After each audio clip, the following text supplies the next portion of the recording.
बिस्मिल्लाहिर्रहमानिर्रहीम अस्सलाम वालेकुम। तो आज की इस वीडियो में हम बात करने वाले हैं लॉ ऑफ मास एक्शन के बारे में। पहले हम लॉ ऑफ मास एक्शन को डिटेल से समझेंगे, फिर एक्विलिब्रियम कांस्टेंट की बात करेंगे। एक्विलिब्रियम कांस्टेंट क्या होता है, एक्विलिब्रियम कांस्टेंट और रिएक्शन कोएफिशिएंट में क्या फ़र्क होता है उसको समझेंगे। फिर इसके बाद जो केसी है एक्विलिब्रियम कांस्टेंट, इसके यूनिट्स को कैसे फाइंड आउट किया जाता है उसके बारे में बात करेंगे। और फिर एंड पे बात करेंगे कुछ रिएक्शंस के लिए जो केसी की इक्वेशन है, एक्विलिब्रियम कांस्टेंट या केसी की जो इक्वेशंस हैं उनको कैसे लिखा जाता है इन टर्म ऑफ कंसंट्रेशन। कंसंट्रेशंस की टर्म में किस तरह से हम एक्सप्रेशंस को लिखते हैं वो लास्ट में हम डिस्कस करेंगे। तो सबसे पहले लॉ ऑफ मास एक्शन है क्या, इसको हम डिफ़ाइन कैसे करते हैं। तो इसके लिए आपको रेट ऑफ रिएक्शन का आइडिया होना चाहिए कि रेट ऑफ रिएक्शन क्या होता है। आपको थोड़ा बहुत पहले आइडिया होगा, नहीं है तो मैं बता देता हूँ। रेट ऑफ रिएक्शन का मतलब है कि रिएक्टेंट्स कितनी स्पीड से प्रोडक्ट में कन्वर्ट होते हैं। जितनी ज़्यादा स्पीड से रिएक्टेंट प्रोडक्ट में कन्वर्ट होते हैं हम कहते हैं इस रिएक्शन का रेट ज़्यादा है। अगर रिएक्टेंट स्लोली कन्वर्ट होते हैं तो हम कहते हैं रिएक्शन का रेट स्लो है। तो जो रिएक्शन का रेट है वो एक्चुअली किस चीज़ पे डिपेंड करता है, वो रिएक्टेंट्स की कंसंट्रेशन पे, रिएक्टेंट्स की मिकदार पे। जितनी रिएक्टेंट्स की कंसंट्रेशन ज़्यादा होगी उतना ही रिएक्शन का रेट ज़्यादा होगा। तो ये लॉ हमें यही बताता है, अगर हम इसकी डेफिनेशन को देखें, इसकी स्टेटमेंट को देखें, rate at which reactants react, यानी वो रेट जिस पे रिएक्टेंट रिएक्ट करते हैं इज़ डायरेक्टली प्रोपोर्शनल। वो डायरेक्टली प्रोपोर्शनल होता है रेट किसके, to active masses. Active masses या कंसंट्रेशन एक ही मतलब है, एक्टिव मासेस और कंसंट्रेशन का, टू एक्टिव मासेस और कंसंट्रेशन ऑफ रिएक्टेंट। यानी रिएक्टेंट की कंसंट्रेशन या एक्टिव मास जितना ज़्यादा होगा उतना ही जो रेट ऑफ रिएक्शन होगा वो भी ज़्यादा हो जाएगा। तो यहाँ पे एक्टिव मास या कंसंट्रेशन को हम इस तरह से ब्रैकेट से, इस तरह से ब्रैकेट से रिप्रेजेंट करते हैं। फॉर एग्जांपल अगर हमने ए की कंसंट्रेशन लिखनी है तो यहाँ पे ए लिख देंगे, ये ब्रैकेट लगा देंगे। बी की कंसंट्रेशन लिखनी है, बी लिख के ब्रैकेट लगा देंगे। ये ब्रैकेट कंसंट्रेशन को रिप्रेजेंट करती है। या इसको कैपिटल सी से भी लिखा जाता है, इस तरह से कैपिटल सी से भी कंसंट्रेशन को लिखा जाता है, लेकिन अमूमन इसको इस तरह से स्क्वायर ब्रैकेट के जरिए लिखा जाता है। और इसके जो यूनिट्स होते हैं वो भी याद रखने, यूनिट्स होते हैं इसके मोल पर डेसीमीटर क्यूब। मोल पर डेसीमीटर क्यूब यानी एक डेसीमीटर क्यूब में मोल कितने हैं। जितने पर डेसीमीटर क्यूब मोल्स ज़्यादा होंगे, यानी रिएक्टेंट्स के मोल पर डेसीमीटर क्यूब जितने ज़्यादा होंगे उतनी कंसंट्रेशन ज़्यादा होगी या एक्टिव मास उतना ज़्यादा होगा। और जितनी कंसंट्रेशन या एक्टिव मास ज़्यादा होगा उतना ही रेट ऑफ रिएक्शन भी ज़्यादा हो जाएगा। तो ये लॉ प्रपोज किसने किया था, गोल्डबर्ग एंड वेज, या वेग भी पढ़ लेते हैं। 1864 में इन दोनों साइंटिस्ट ने इस लॉ को प्रपोज किया था। नाउ लेट अस सपोज ये हमारे पास कोई भी एक जनरल रिवर्सिबल रिएक्शन है, ए प्लस बी, ये आपस में रिएक्ट करते हैं और इससे प्रोडक्ट बनती है सी प्लस डी। और ये एक रिवर्सिबल रिएक्शन है। रिवर्सिबल रिएक्शन आपको पता है कि इसको हाफ एरो फॉरवर्ड डायरेक्शन में लगाते हैं और हाफ एरो इसका रिवर्स डायरेक्शन में लगाते हैं। अब अकॉर्डिंग टू दिस लॉ इसमें दो तरह के रिएक्शन हो रहे हैं। एक फॉरवर्ड रिएक्शन हो रहा है, यानी ए और बी आपस में रिएक्ट करते हैं तो सी और डी बनता है। एक रिवर्स रिएक्शन हो रहा है, सी और डी आपस में रिएक्शन करते हैं तो इससे ए और बी बनता है। तो according to law of mass action, rate of forward reaction, ROF, rate of forward reaction is proportional to concentration of A and concentration of B. यानी इन दोनों की कंसंट्रेशन, ए और बी की कंसंट्रेशन जितनी ज़्यादा होगी उतना रेट ऑफ फॉरवर्ड रिएक्शन ज़्यादा होगा। यानी सी और डी उतने ज़्यादा बनेंगे जितनी इन दोनों की कंसंट्रेशन ज़्यादा होगी अकॉर्डिंग टू दिस लॉ। अब यहाँ से अगर हम प्रोपोर्शनैलिटी का साइन हटाएं तो आपको पता है कोई ना कोई कांस्टेंट आता है। तो यहाँ पे रेट कांस्टेंट आएगा, rate constant for forward reaction. तो रेट ऑफ फॉरवर्ड रिएक्शन इसको RF लिख लेते हैं। Rate of forward reaction is equal to KF, ये कांस्टेंट है फॉरवर्ड रिएक्शन के लिए, ए की कंसंट्रेशन और बी की कंसंट्रेशन। इसको इक्वेशन नंबर 1 कर लो। अब इस तरह से रिवर्स रिएक्शन की तरफ चलते हैं या बैकवर्ड रिएक्शन की तरफ। Rate of reverse reaction, rate of reverse reaction ये हो जाएगा proportional to concentration of C and concentration of D। Again यहाँ से प्रोपोर्शनैलिटी का साइन हटाएंगे तो यहाँ पे कांस्टेंट आएगा, तो कांस्टेंट यहाँ पे rate of reverse reaction is equal to K R लिखेंगे। ये कांस्टेंट है for reverse reaction, concentration of C and concentration of D. अब कल हमने डेफिनेशन पढ़ी थी केमिकल एक्विलिब्रियम की या डायनामिक एक्विलिब्रियम की, कि डायनामिक एक्विलिब्रियम एक ऐसी स्टेज है जहां पे rate of forward reaction equal हो जाता है रेट ऑफ रिवर्स रिएक्शन के। तो यहाँ पे दो किस्म के रिएक्शन हो रहे हैं, फॉरवर्ड रिएक्शन भी हो रहा है, रिवर्स भी हो रहा है। तो जब यहाँ पे एक्विलिब्रियम आएगा, कल हमने बात की थी जो भी रिवर्सिबल रिएक्शन होता है उसमें अल्टीमेटली एक्विलिब्रियम आता है। तो जब भी इसमें एक्विलिब्रियम आएगा इस रिएक्शन में, rate of forward reaction equal हो जाएगा रेट ऑफ रिवर्स रिएक्शन के। तो यहाँ पे हम लिखेंगे एट एक्विलिब्रियम, जब एक्विलिब्रियम आएगा rate of forward reaction is equal to किसके हो जाएगा, रेट ऑफ रिवर्स रिएक्शन के। जब रेट इक्वल हो जाएंगे तो इसका मतलब हम इन दोनों इक्वेशंस को इक्वलाइज कर सकते हैं। जब ये रेट्स इक्वल हैं तो दोनों इक्वेशंस को इक्वलाइज कर दो। इक्वेशन 1 क्या है, K F into concentration of A and concentration of B, ये किसके इक्वल हो जाएगा, K R rate of reverse reaction, concentration of C and concentration of D. अब ये दोनों कांस्टेंट्स हैं के एफ और के आर, इनको एक साइड पे ले आओ इक्वल साइन के, और ये जो कंसंट्रेशंस हैं इनको एक साइड पे ले जाओ। तो के आर को हम इस साइड पे लेके आते हैं लेफ्ट साइड पे, तो ये हो जाएगा K F by K R is equal to concentration of C concentration of D over, ये इधर आके डिवाइड हो जाएंगी, concentration of A and concentration of B. अब ये दोनों कांस्टेंट्स हैं, ये फॉरवर्ड रिएक्शन के लिए कांस्टेंट है के एफ, ये रिवर्स रिएक्शन के लिए कांस्टेंट है। इन दोनों की रेशियोज को मिला के एक नया कांस्टेंट इंट्रोड्यूस करवाया गया, उसको हम कहते हैं के सी। के सी यानी एक्विलिब्रियम कांस्टेंट, इसको एक्विलिब्रियम कांस्टेंट का नाम दिया गया, इसको एक्विलिब्रियम कांस्टेंट। इन दोनों की रेशो जो फॉरवर्ड रिएक्शन का कांस्टेंट है और जो रिवर्स रिएक्शन का कांस्टेंट है, इसकी रेशो को मिला के एक नया कांस्टेंट इंट्रोड्यूस करवाएगा जिसको हम के सी कहते हैं, एक्विलिब्रियम कांस्टेंट इसको कहा जाता है। तो ये इक्वेशन बन जाएगी concentration of C into concentration of D over concentration of A and concentration of B. तो ये हमारे पास फाइनल एक्विलिब्रियम कांस्टेंट की एक्सप्रेशन बन जाएगी।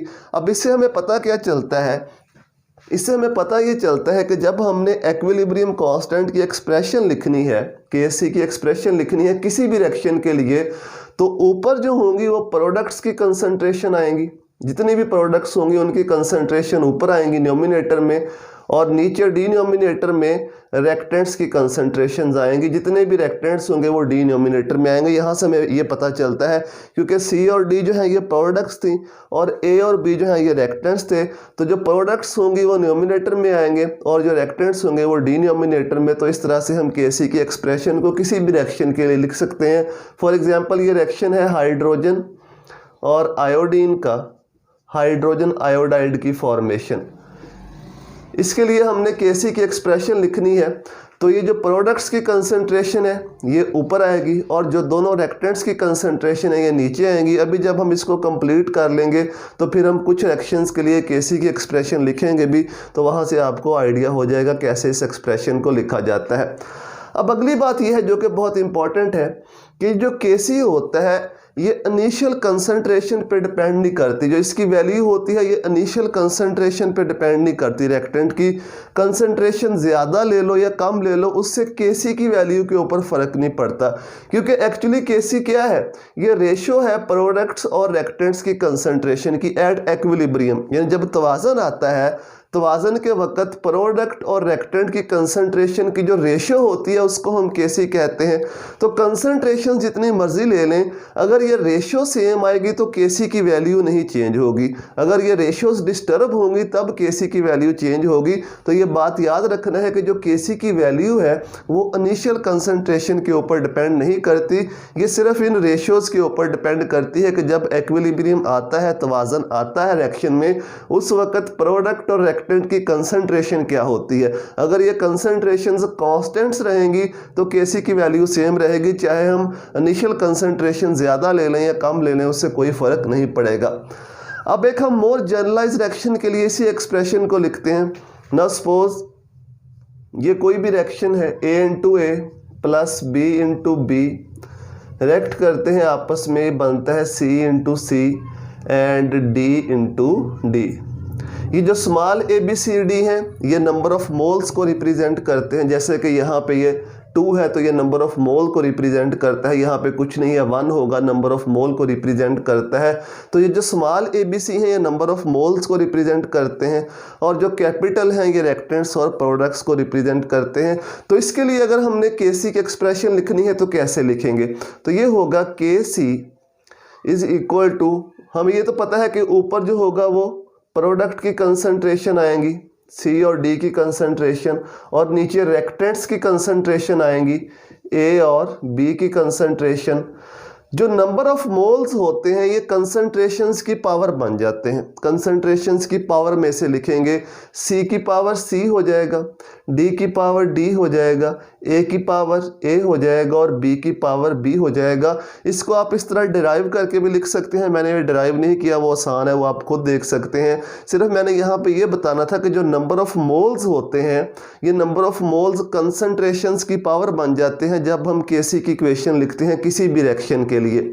इस इक्वेशन को हम ऐसे भी लिख सकते हैं, कैपिटल C इंटू C की पावर C। ये कैपिटल C जो है ये बड़ा सा जो मैंने लिखा है ये कंसंट्रेशन को शो करता है, ये रिएक्टेंट यानी इसको शो करता है प्रोडक्ट को, ये वाला C, और ये इसके जो नंबर ऑफ मोल्स हैं उसको शो करता है। इस तरह से D के लिए कंसंट्रेशन ऑफ D इसकी power D over concentration of A इसकी power A and concentration of B इसकी पावर B। जैसा कि मैंने यहाँ पे आपको बताया था कंसंट्रेशन को नॉर्मली हम स्क्वायर ब्रैकेट से शो करते हैं, लेकिन इस तरह से बड़ा सा C लिख के भी इसको शो कर दिया जाता है। तो इस तरीके से भी लिखा जा सकता है और इस तरीके से भी इसको लिखा जा सकता है। अब ये जो मैंने रिएक्शन यहाँ पे लिखा था इसके लिए अगर हमने Kc की इक्वेशन लिखनी है तो वो कैसे लिखेंगे, तो इस तरह से आपसे शॉर्ट क्वेश्चन पूछा जा सकता है कोई रिएक्शन दे के कि इसके लिए Kc की इक्वेशन लिखो, कैसे लिखोगे, तो उसको पूरा डिराइव करने की जरूरत नहीं होती।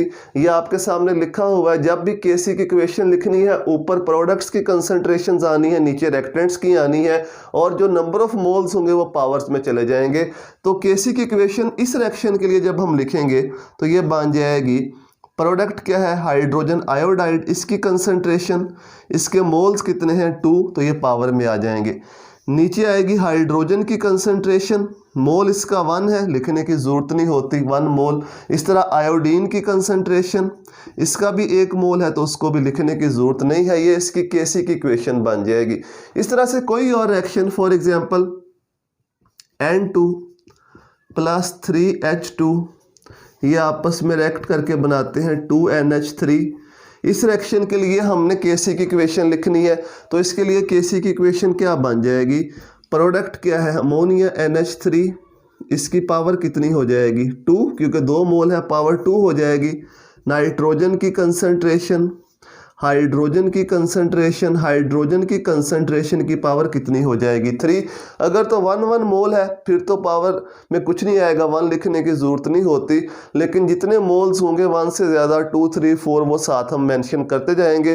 फॉर एग्जांपल ये रिएक्शन है PCl3 प्लस Cl2, ये आपस में मिलके बनाते हैं PCl5। इसके लिए हमने Kc की इक्वेशन लिखनी है तो कैसे लिखेंगे, Kc इज इक्वल टू, ऊपर आ जाएगा PCl5 की कंसंट्रेशन, नीचे आ जाएगा PCl3 की कंसंट्रेशन और Cl2 की कंसंट्रेशन। तो इस तरह कोई भी रिएक्शन आपके सामने लिखा हो उस रिएक्शन को देख के आप Kc की इक्वेशन इजीली लिख सकते हैं। बस ये चीज़ आपने याद रखनी है, ऊपर प्रोडक्ट की कंसंट्रेशन आएगी, नीचे रिएक्टेंट की कंसंट्रेशन आएगी, और जो भी नंबर ऑफ मोल्स होंगे वो कंसंट्रेशन की पावर में चले जाएंगे। कंसंट्रेशन को स्क्वायर ब्रैकेट से रिप्रेजेंट करते हैं, इस तरह कैपिटल C भी लिख देते हैं, और जो इसके यूनिट्स होते हैं वो मोल पर डेसीमीटर क्यूब होते हैं। चलिए अब बात कर लेते हैं कि अगर आपको कोई रिएक्शन दिया गया है रिवर्सिबल रिएक्शन, उसके लिए हम Kc के यूनिट्स कैसे निकालते हैं। तो दो मैंने एग्जांपल्स आपके सामने लिखी हुई हैं, इन दोनों के यूनिट्स मैं आपको निकाल के दिखाऊंगा। बाकी कोई भी रिवर्सिबल रिएक्शन आपके सामने आ जाएगा, अगर आपको तरीका पता चल गया तो आप इजीली केसी के यूनिट्स को फाइंड आउट कर सकते हैं। तो पहला रिएक्शन है एसिड का रिएक्शन है अल्कोहल के साथ। एसिटिक एसिड, इथाइल अल्कोहल, ये आपस में रिएक्ट करते हैं, इससे एस्टर और वाटर बनता है। ये एस्टर है और ये वाटर है, इसकी फॉर्मेशन होती है, रिवर्सिबल रिएक्शन है।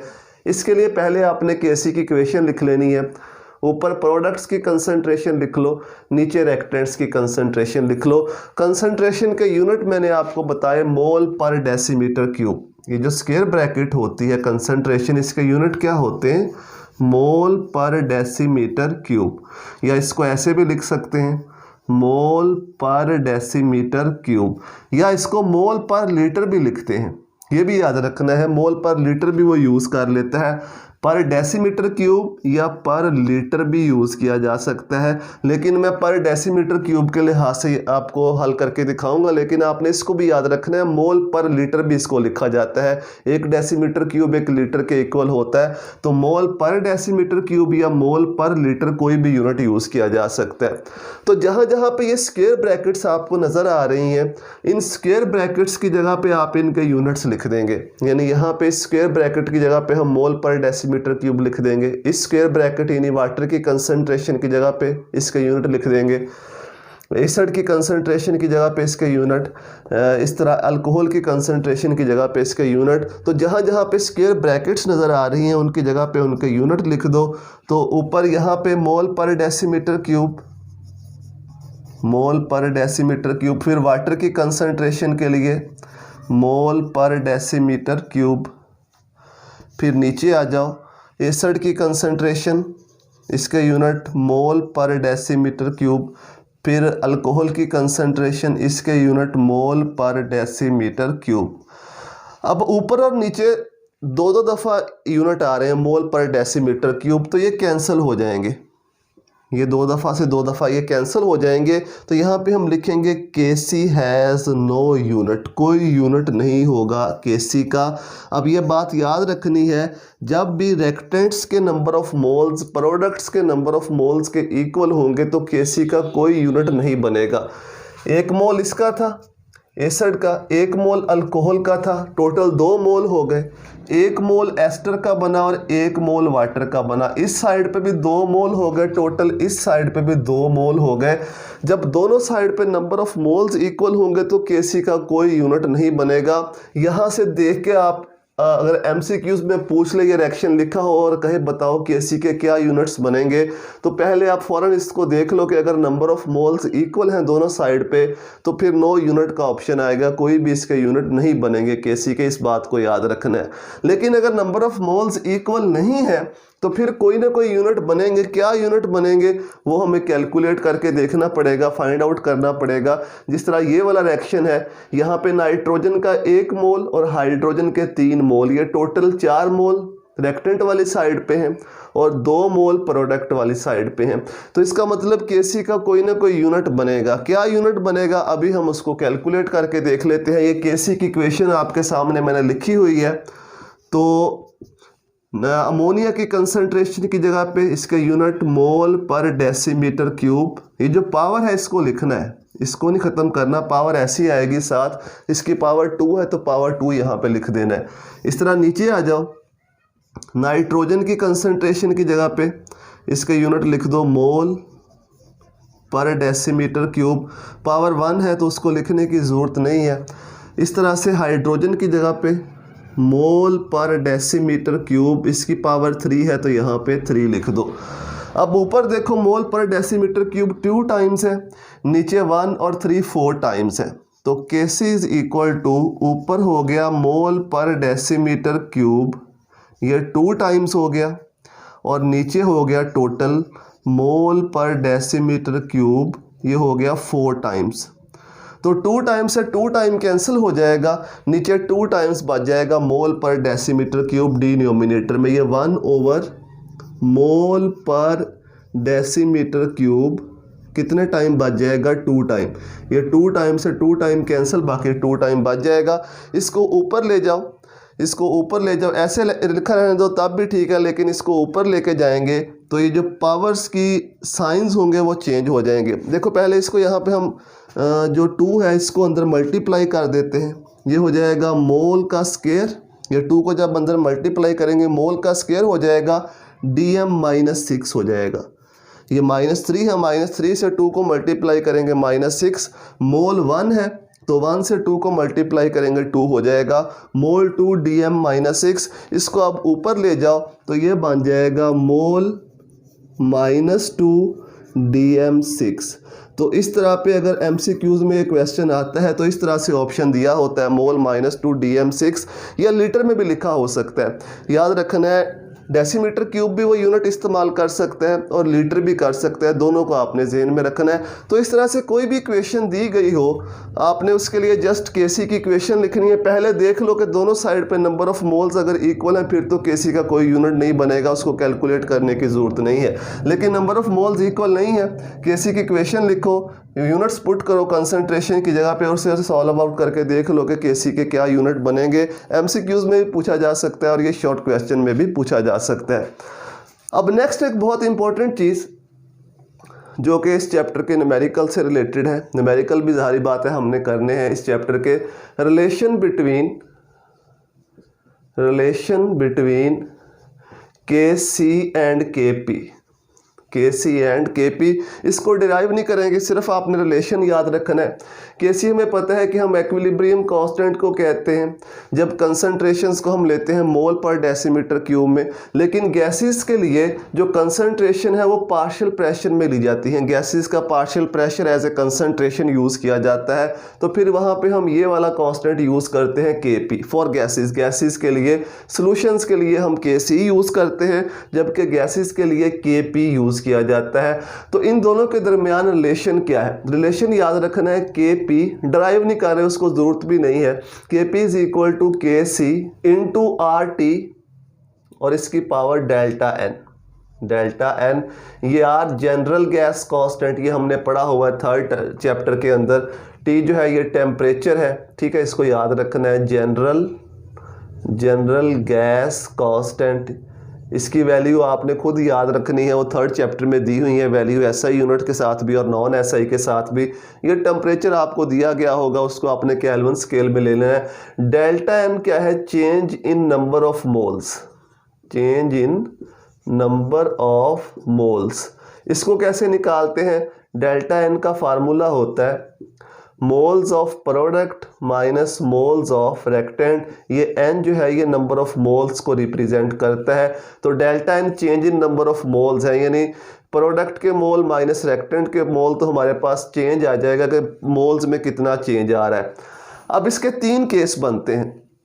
अगर हम इनके केसेस की बात करें 3 केस बनते हैं। अगर ये डेल्टा n 0 के इक्वल हो, if delta n is equal to 0, जब ये डेल्टा n 0 होगा तो ये वाली पूरी टर्म 0 हो जाएगी। ये जो RT डेल्टा n ये वाली पूरी टर्म 0 हो जाएगी। जब ये पूरी टर्म 0 हो जाएगी तो KP is equal to KC। ये फर्स्ट केस है। अगर डेल्टा n 0 है यानी change in number of moles 0 है, जैसे यहाँ पे इस रिएक्शन में है 2 मोल रिएक्टेंट वाली साइड पे है, 2 मोल प्रोडक्ट वाली साइड पे है। अगर इस तरह का कोई रिएक्शन आता है तो फिर KP और KC की वैल्यू इक्वल होगी, क्योंकि डेल्टा n 0 है, डेल्टा n 0 होगा तो ये वाली पूरी टर्म 0 हो जाएगी। सेकेंड केस की बात कर लेते हैं। अगर डेल्टा n पॉजिटिव आ गया, इफ़ डेल्टा n पॉजिटिव कब आएगा? जब प्रोडक्ट के मोल्स ज़्यादा होंगे और रिएक्टेंट्स के मोल जो होंगे वो कम होंगे, तो डेल्टा n पॉजिटिव होगा। जब डेल्टा n पॉजिटिव आएगा तो ज़ाहिरी बात है जो KP की वैल्यू है वो बढ़ जाएगी, क्योंकि इधर वाला हिस्सा बढ़ जाएगा। जब इसको सॉल्व आउट करेंगे तो ये पूरी वैल्यू इंक्रीज़ हो जाएगी, तो KP की जो वैल्यू होगी वो KC से ज़्यादा हो जाएगी। ये वाला पूरा जो फैक्टर होगा ये पॉजिटिव हो जाएगा। ये वाला जब ये वाला पूरा फैक्टर पॉजिटिव होगा तो जब इसको हम KC से मल्टीप्लाई करेंगे तो ओवरऑल वैल्यू जो होगी वो KC के मुकाबले में इंक्रीज़ कर जाएगी।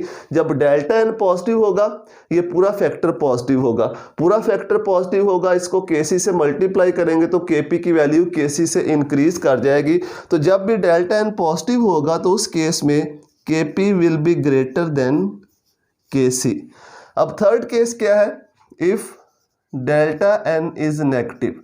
नेगेटिव कब होगा, जब प्रोडक्ट के मोल कम होंगे, रिएक्टेंट्स के मोल ज़्यादा होंगे, उस वक्त डेल्टा एन नेगेटिव होगा। जब डेल्टा एन नेगेटिव होगा ये टर्म नेगेटिव हो जाएगी, ये टर्म नेगेटिव होगी, उसको Kc से मल्टीप्लाई करेंगे तो ओवरऑल जो वैल्यू आएगी Kp की वो Kc के मुकाबले में कम हो जाएगी।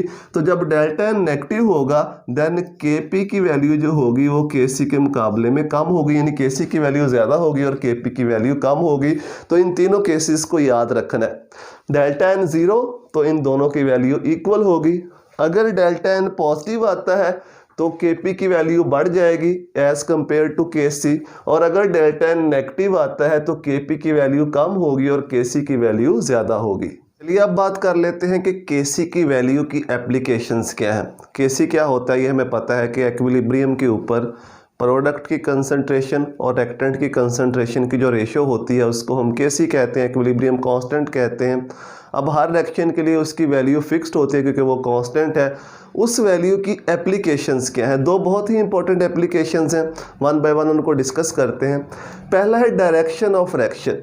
Kc की वैल्यू की मदद से किसी भी रिएक्शन के लिए किसी भी टाइम के ऊपर, किसी भी रिवर्सिबल रिएक्शन के लिए किसी भी टाइम के ऊपर हम उस रिएक्शन की डायरेक्शन बता सकते हैं। आइदर वो रिएक्शन फॉरवर्ड डायरेक्शन में जा रहा है, रिवर्स डायरेक्शन में जा रहा है, या उस रिएक्शन में इक्विलिब्रियम अटेन हो चुका है, ये बताया जा सकता है अगर हमें उस रिएक्शन के लिए Kc की वैल्यू मालूम हो। तो डायरेक्शन ऑफ रिएक्शन के लिए Kc तो आपको पता है क्या होता है, Kc के साथ साथ आपको Qc का भी पता होना चाहिए। इसको कहते हैं reaction quotient. Reaction quotient Qc को कहा जाता है।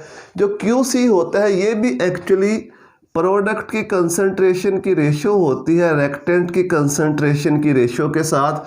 तो फिर Kc और Qc में फ़र्क क्या है, जो Qc है रिएक्शन कोशेंट है, ये रेशो हम किसी भी टाइम के ऊपर ले सकते हैं।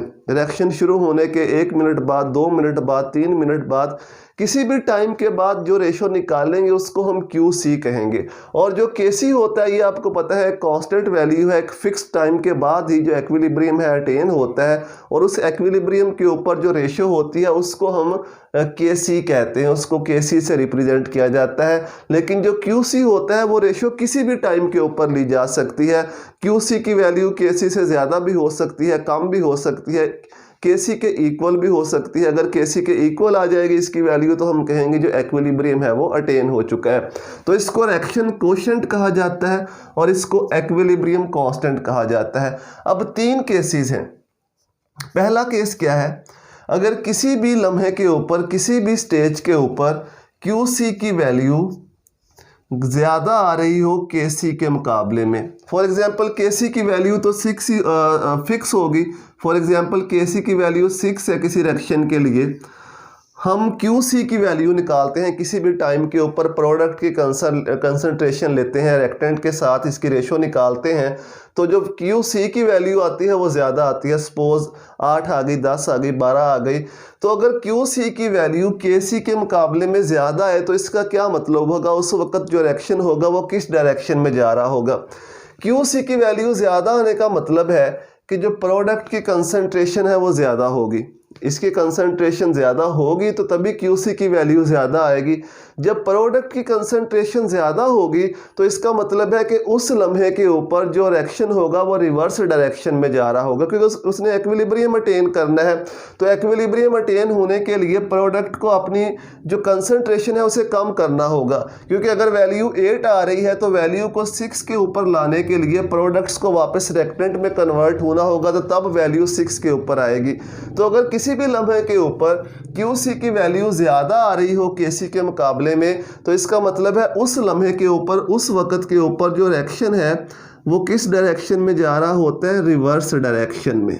रिवर्स डायरेक्शन में, क्योंकि उस रिएक्शन ने इक्विलिब्रियम अटेन करना होता है। तो उसको अटेन करने का एक ही तरीका है कि प्रोडक्ट्स वापस रिएक्टेंट में कन्वर्ट हो और इस वैल्यू को अचीव किया जा सके। फिर सेकंड है if Qc is smaller than Kc।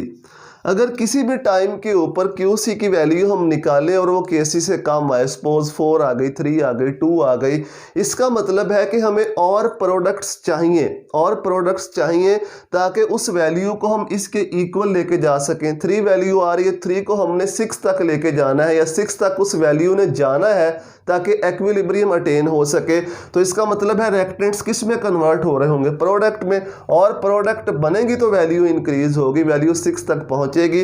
तो इसका मतलब है कि अगर कोई ऐसा टाइम है जहां पर क्यूसी की वैल्यू कम है और केसी की वैल्यू ज़्यादा है, तो उस वक्त फिर क्या होगा, कौन सा रिएक्शन हो रहा होगा, उस वक्त रिएक्शन किस डायरेक्शन में जा रहा होगा, फॉरवर्ड डायरेक्शन में, फॉरवर्ड डायरेक्शन में। और लास्ट केस है इफ़ क्यू सी इसकी वैल्यू इक्वल आ जाए के सी।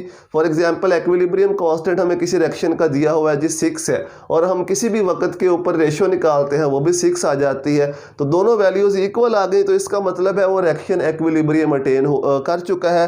तो हम लिखेंगे रिएक्शन इज़ एट एक्विलिब्रियम, जो रिएक्शन है उसने एक्विलिब्रियम अटेन कर लिया है।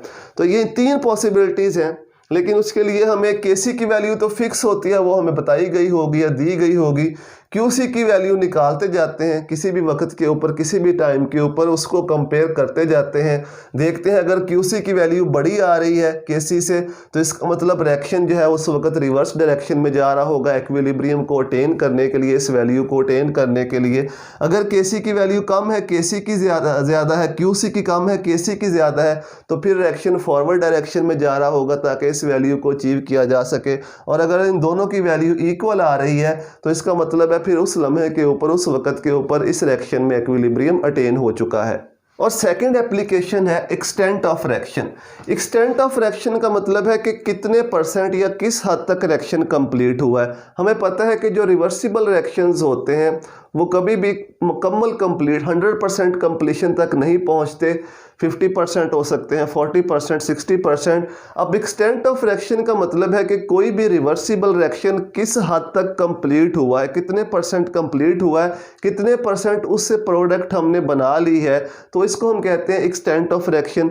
एक्सटेंट ऑफ रिएक्शन को भी केसी की वैल्यू की मदद से हम प्रिडिक्ट कर सकते हैं कि किस हद तक रिएक्शन जो है वो कंप्लीट हुआ है। इसके भी 3 केसेस हैं। इफ़ पहला केस, अगर केसी की वैल्यू बहुत ज़्यादा हो, इफ़ केसी हैज़ लार्जर या ग्रेटर वैल्यू, लार्जर वैल्यू, अगर केसी की वैल्यू बहुत ज़्यादा आ रही है किसी रिएक्शन के लिए, सपोज किसी रिएक्शन के लिए केसी की वैल्यू आ रही है 10⁵55, इतनी वैल्यू आ रही है, तो ये केसी की बहुत बड़ी वैल्यू इस चीज़ को शो करती है कि जो रिएक्टेंट्स हैं वो काफ़ी हद तक प्रोडक्ट में कन्वर्ट हो चुके हैं, रिएक्टेंट्स का बहुत बड़ा हिस्सा प्रोडक्ट में कन्वर्ट हो चुका है, फिर एक्विलिब्रियम अटेन हुआ है। क्योंकि हमें पता है कि एक्विलिब्रियम के बाद जो कंसंट्रेशंस होती हैं वो चेंज नहीं होती, तो रिएक्शंस जो रिएक्टेंट्स हैं उनका काफ़ी बड़ा हिस्सा जो है वो प्रोडक्ट में तब्दील हो चुका है, उसके बाद एक्विलिब्रियम अटेन हुआ है, तो तब उस वक्त जो केसी की वैल्यू है वो बहुत बड़ी आएगी, ज़्यादा आएगी केसी की value. Second, if K C has smaller value, अगर केसी की वैल्यू छोटी आए, स्मॉलर वैल्यू आए, सपोज किसी रिएक्शन के लिए केसी की वैल्यू आ रही है 10⁻⁻10, तो ये वैल्यू बहुत कम है। कम वैल्यू आने का मतलब है कि बहुत कम रिएक्टेंट्स अभी प्रोडक्ट में कन्वर्ट हुए थे, तो वो एक्विलिब्रियम अटेन हो गया, एक्विलिब्रियम आ गया। अच्छा, अब इसमें यह बात भी याद रखनी है, अक्सर स्टूडेंट्स के ये जहन में ये भी कन्फ्यूजन रहती है कि 50% रिएक्टेंट प्रोडक्ट में कन्वर्ट होंगे तो तभी एक्विलिब्रियम अटेन होगा। ऐसा बिल्कुल नहीं है।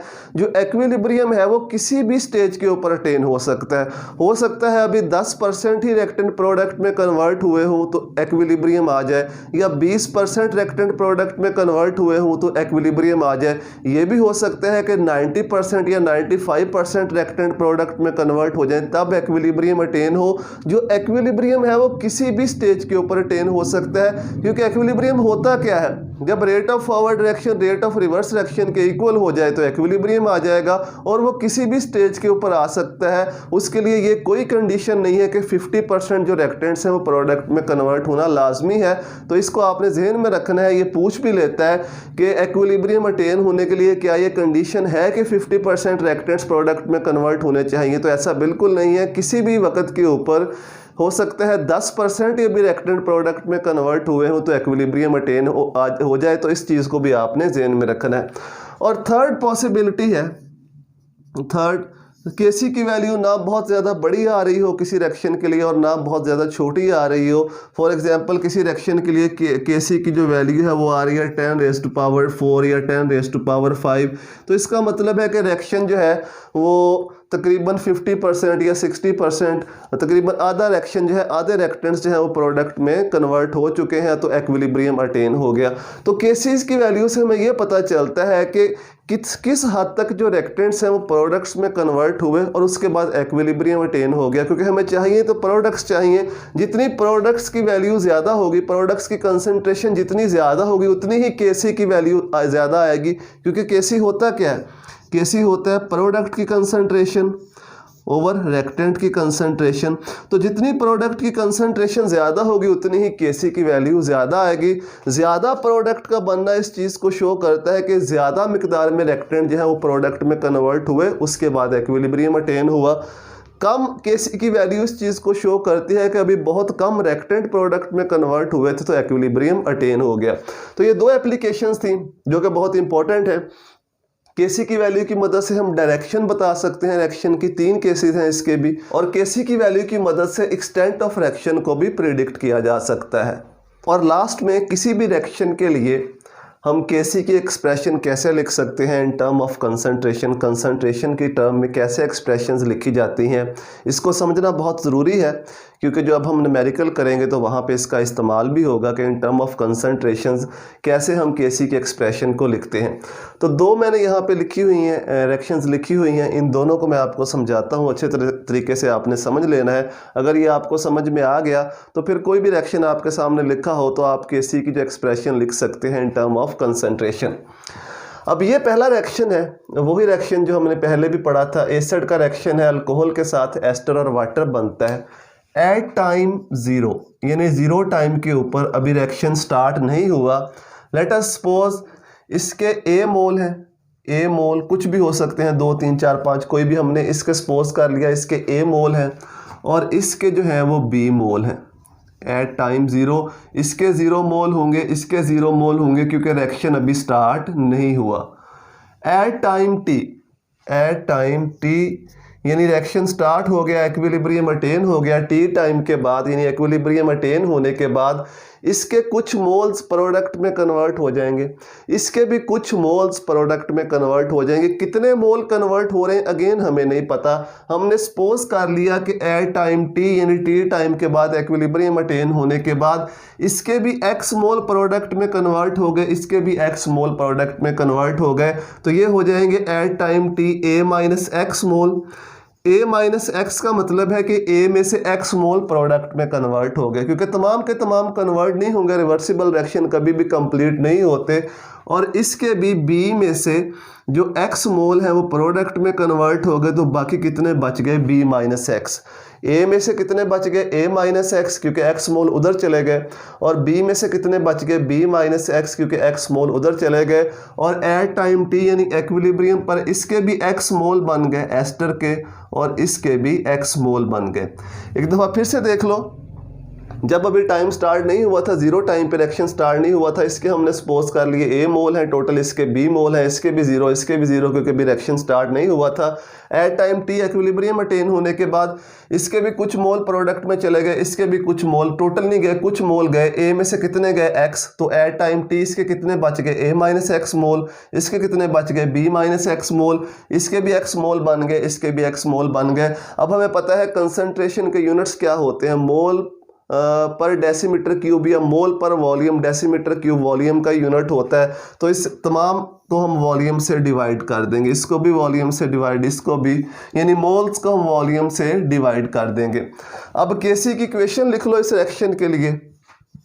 केसी की इक्वेशन क्या बनेगी, ऊपर प्रोडक्ट्स की कंसंट्रेशन आएंगी CH3 COO C2H5 एस्टर की कंसंट्रेशन, फिर इसके साथ वाटर की कंसंट्रेशन ओवर इसके साथ एसिड की कंसंट्रेशन CH3 COOH एसिड की कंसंट्रेशन, और साथ में अल्कोहल की कंसंट्रेशन C2H5OH।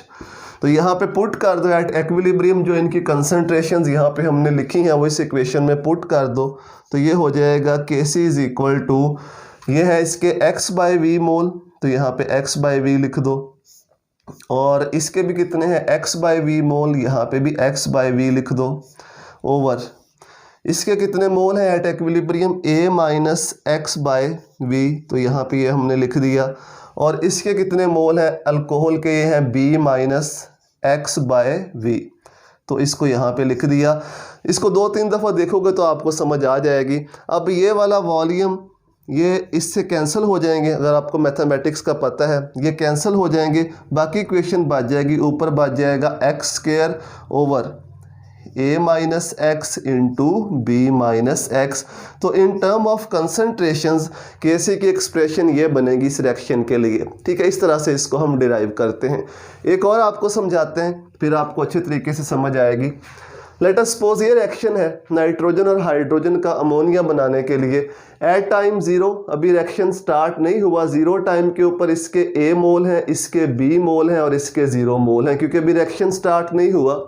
अब यहाँ पे एक चीज़ समझने वाली है, ये इक्वेशन हमें बताती है कि नाइट्रोजन के 1 मोल के साथ हाइड्रोजन के 3 मोल यूज़ होते हैं। यानी रिएक्शन के दौरान अगर नाइट्रोजन का 1 मॉलिक्यूल लगेगा तो हाइड्रोजन के 3 मॉलिक्यूल लगेंगे। इसका मतलब है कि एट एक्विलिब्रियम जब तवाज़न आएगा उस वक़्त नाइट्रोजन के जितने भी मोल प्रोडक्ट में कन्वर्ट हो चुके होंगे उसके मुकाबले में हाइड्रोजन के 3 गुना मोल प्रोडक्ट में कन्वर्ट होंगे। अगर नाइट्रोजन का 1 मोल इधर जाएगा तो हाइड्रोजन के 3 मोल इधर जाएंगे। ये इक्वेशन हमें ये बता रही है। अब इसको ज़रा समझना, एट टाइम टी के ऊपर नाइट्रोजन के जो x मोल्स हैं वो प्रोडक्ट में कन्वर्ट हो गए, तो बाकी कितने बच गए A माइनस एक्स। अगर नाइट्रोजन के x मोल प्रोडक्ट में जा रहे हैं तो हाइड्रोजन के 3x जाएंगे। जैसा कि मैंने बताया कि नाइट्रोजन का 1 मोल यूज़ होगा तो हाइड्रोजन के 3 होंगे। अगर नाइट्रोजन के A में से x मोल प्रोडक्ट में जा रहे हैं तो हाइड्रोजन के B में से 3x मोल यानी 3 गुना उसके मुकाबले में जो हाइड्रोजन के हैं वो प्रोडक्ट में कन्वर्ट होंगे। तो एट टाइम T जो हाइड्रोजन के मोल बचेंगे वो होंगे B माइनस 3x। तो इस चीज़ को आपने जहन में रखना है, इस इक्वेशन को देखकर आपने ये बनानी है मसावात। नाइट्रोजन का 1 मोल अगर जा रहा है तो हाइड्रोजन के 3 मोल जा रहे हैं, यानी नाइट्रोजन के A में से अगर x मोल जाएंगे तो हाइड्रोजन के B में से 3x जाएंगे। 1:3 से ये आएगी इक्वेशन। यहाँ पे 1:1 था, इसका भी 1 मोल था, इसका भी 1 मोल था, तो इसलिए इसके भी x मोल प्रोडक्ट में गए, इसके भी x मोल प्रोडक्ट में गए। जबकि यहाँ पर ऐसा नहीं है, यहाँ पे इसके अगर x मोल प्रोडक्ट में जा रहे हैं तो इसके 3x जाएंगे। 1:3 है, ये हमें ये बैलेंस्ड केमिकल इक्वेशन बताती है। तो इस साइड पे प्रोडक्ट के कितने मोल बनेंगे 2x मोल। कितने मोल बनेंगे 2x। यहाँ से हमें बैलेंस्ड इक्वेशन से पता चलता है कि प्रोडक्ट के 2x मोल बनेंगे। तो ये हमारे पास एट एक्विलिब्रियम कुछ सिचुएशन बन गई। इसको वॉल्यूम से डिवाइड कर दो क्योंकि कंसंट्रेशन के यूनिट होते हैं मोल पर वॉल्यूम या मोल पर डेसीमीटर क्यूब। अब इसके लिए Kc की इक्वेशन लिख लो, ऊपर आ जाएगी अमोनिया की कंसंट्रेशन इसका स्क्वायर, नीचे आ जाएगी नाइट्रोजन की कंसंट्रेशन, ठीक है, और हाइड्रोजन की कंसंट्रेशन इसका क्यूब हो जाएगा। अब यहाँ पे वैल्यूज़ पुट कर दो, जो वैल्यूज़ हैं नाइट्रोजन की जो अमोनिया की जो कंसंट्रेशन है वो है 2x/v और इसका हो जाएगा स्क्वायर, ठीक है। और इसके बाद नीचे आ जाओ, नाइट्रोजन की कंसंट्रेशन कितनी है A माइनस x/v और हाइड्रोजन की है B माइनस 3x/v, इसका क्यूब हो जाएगा। तो ये हमारे पास मसावात बन जाएगी। इसको आपने मज़ीद अगर सॉल्व करना है तो इसको मज़ीद सॉल्व कर लो, अगर इसको ऐसे लिखा रहने देना है तो इसको ऐसे लिखा रहने दो। तो इस तरीके से इस बात को आपने समझना है जो यहाँ पे मैंने आपको बताई है कि एट टाइम T जब एक्विलिब्रियम आएगा तो हमने बैलेंस्ड केमिकल इक्वेशन के मुताबिक मोल्स को कन्वर्ट करना है। ये बैलेंस्ड इक्वेशन बताती है कि नाइट्रोजन का 1 मोल जाएगा तो हाइड्रोजन के 3 मोल जाएंगे। तो यहाँ से हमें पता चलता है कि अगर नाइट्रोजन के A में से x मोल जाएंगे तो हाइड्रोजन के बी में से 3x यानी 3 गुना मोल जो होंगे वो प्रोडक्ट में कन्वर्ट होंगे, और उस साइड पे प्रोडक्ट कितने मोल बन रहे हैं, 2x मोल बन रहे हैं। तो इसको लिखते वक्त आपने ख्याल रखना है, जब ये आपके पास मोल्स बन जाए वॉल्यूम से इसको डिवाइड करो, केसी की इक्वेशन लिखो और यहाँ पे पुट कर दो। इसको फर्दर भी सॉल्व किया जाता है, वो आप खुद इसको फर्दर सॉल्व कर सकते हैं। ये 4x स्क्वायर हो जाएगा, इस तरह ये वॉल्यूम का स्क्वायर हो जाएगा, ये तो ऐसे ही रहेगा, इस तरह ये इसका क्यूब हो जाएगा, इसका भी क्यूब लिखेंगे, ठीक है, 9x का क्यूब लिखेंगे या वॉल्यूम का क्यूब आ जाएगा। बहरहाल फर्दर इसको सॉल्व करने की ज़रूरत नहीं है, यहाँ तक आपको समझाना मतलब था, तो उम्मीद है कि यहाँ तक आपको इसकी समझ आ गई होगी। तो ये कुछ बातें थी जो कि इस लॉ से रिलेटेड थी, पूरा लॉ मैंने कवर कर दिया, जो लॉ ऑफ मास एक्शन था उससे रिलेटेड जितने भी बातें थी। उम्मीद है कि ये वीडियो आपको समझ में आ गई होंगी सारी बातें। अगर ये वीडियोस आपको हेल्पफुल लगती हैं तो अपने दोस्तों के साथ शेयर किया करें, वीडियो को लाइक भी कर दिया करें। दुआ में याद रखिएगा। अल्लाह हाफिज़।